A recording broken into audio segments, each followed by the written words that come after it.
California Supreme Court is now in session. The court will call the case of Piper versus Big Pine School District of Inyo County.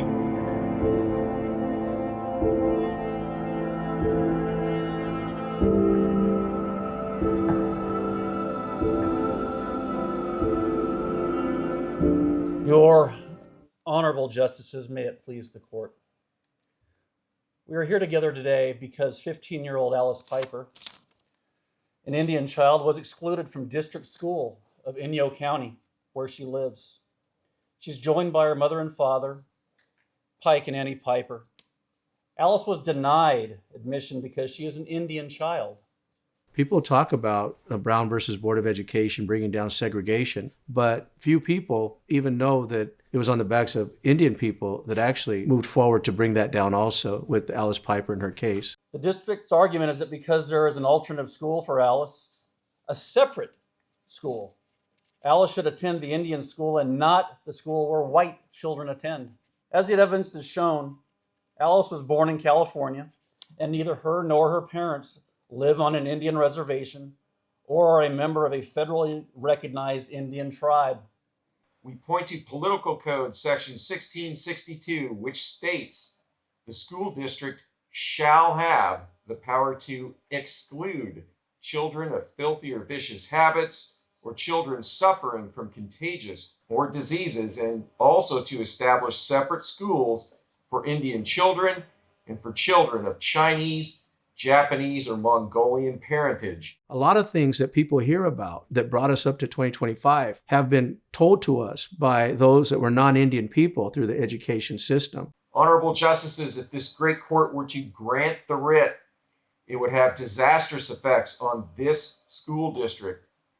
If this writ is granted, children in the Indian school may enroll in the white-only school, and the school district for Inyo County cannot afford an increased number of students. She was my age when that had happened, and so I couldn't imagine being, having to face something like that, knowing, that times then were way different.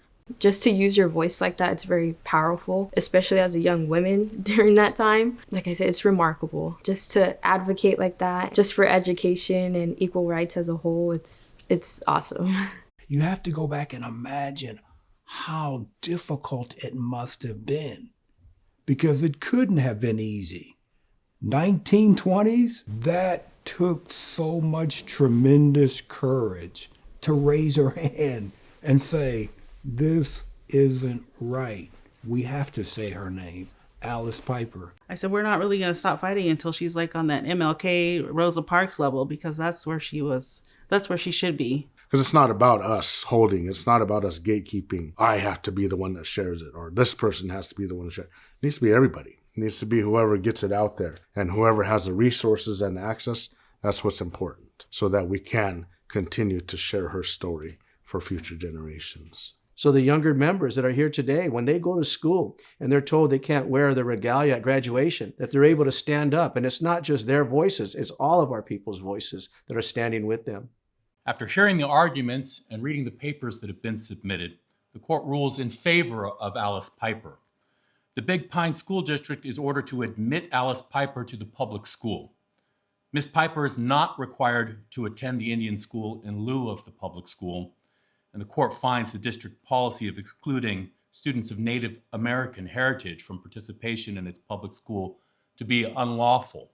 The public law of this state, by its constitution and statute, establish public schools to educate the state's children, schools that are to be maintained by the public authority and at the public expense.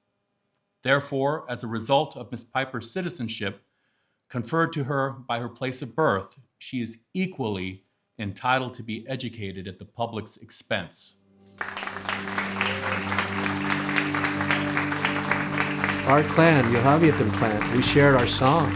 We dwindled down to less than 30 members, but we're still here.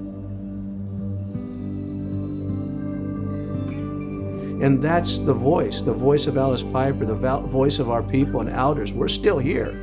And it's time that the state learns about the true history of our elders and the resiliency, tell them the truth about what truly happened here in the state of California. There's no borders to our reservations, so her story is now our story.